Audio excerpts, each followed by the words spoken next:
Are you with me, my team? Coach, my ankle is hurting.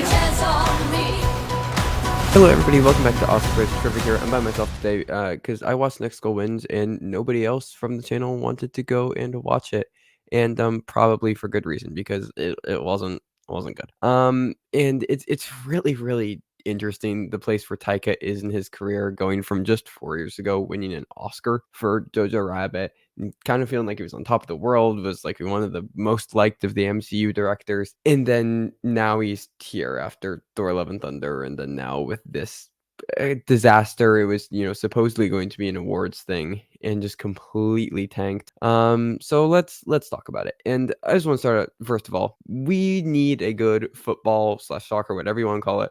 We need a good football film. Okay. I am a very big fan. I got my Harry Kane kid on right now. Okay. We need something good. Do I just have to go and do it? Like I probably couldn't. But I mean, yeah, we had Ted Lasso, which a lot of people liked. I didn't. I don't know. I think that there's so many great stories to tell and so many different avenues to take with the world of football. And like we've had passable sports films for American football and baseball and basketball and all these American sports. And yes, the film industry is very located in America, but still, like, not one big kind of beloved hit. Like I don't know. And I know people will say Ted Lasso, but like that's that's more like a it feels more like a sitcom. And yes, yeah, it's a TV show, but I'm rambling. You understand generally what I mean. Let's have a good football film, please. Anyways, and kind of speaking of Ted Lasso, there are a lot of comparisons being drawn to Next Goal Wins from Ted Lasso, and that is like reverse Ted Lasso kind of, because now instead of it being a clueless coach going to coach a bunch of like professional players, now we have a professional coach going to go coach a bunch of clueless players, and it's comedy, but the problem is that this takes a lot of the moments of Ted Lasso, and it wants to have those beats of comedy and the initial misunderstandings, and then the understandings that then come to resolve at the end, and it's supposed to make you feel emotional. And even though I didn't love something like Ted Lasso, it at least earned those beats. This is like 90 minutes, and it is so painfully broad. It is trying to hit on so many different storylines that everything just gets lost, and you're supposed to have this big emotional crescendo at the end.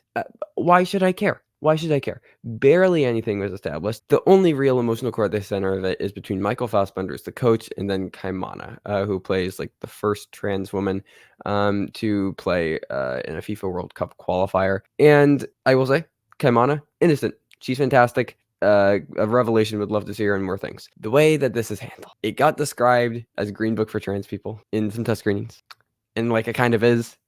So Taika took this coach who was not transphobic at all in real life and decided that the way that he was going to find in a dramatic and emotional through line for this film was to make him transphobic, and then him to accept Kaimana's character and not be transphobic at the end, because he connects and relates her back to his, in real life, dead daughter. Like, I know the real people signed off on this, but come on.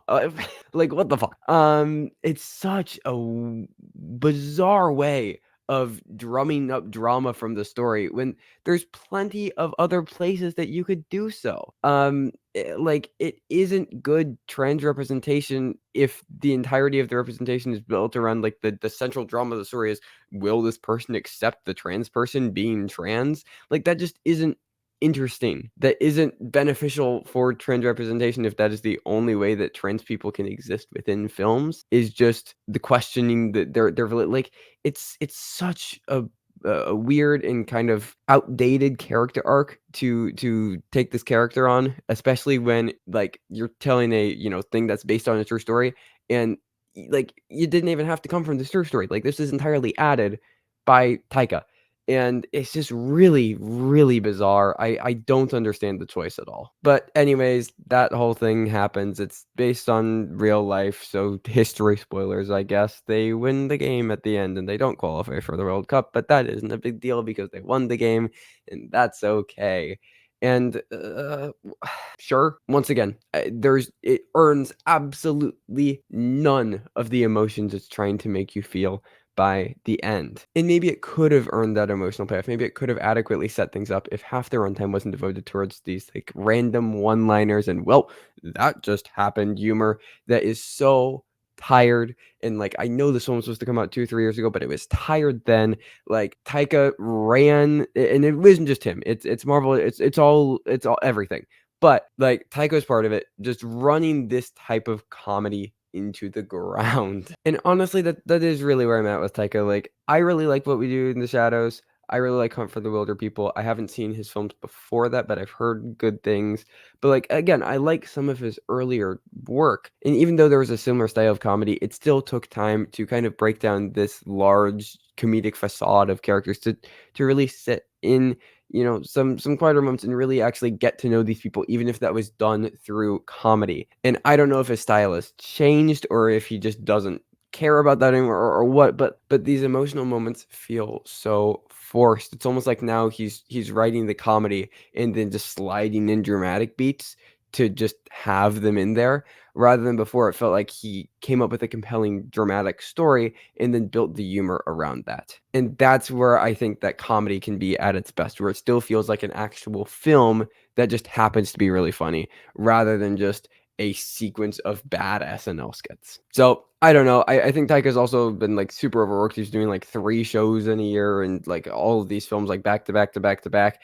I have no clue what he's doing next. He's announced like 5 things. So we'll see. I'm curious to see which direction he goes because between this and Thor: Love and Thunder, like it's going a little bit downhill for him. And I would really like to see him return to the sensibilities of some of those earlier pieces because I don't think that he is a terrible filmmaker. I think that there is a good filmmaker somewhere in there. But wherever that good filmmaker is, he's just hidden under terrible joke writing right now.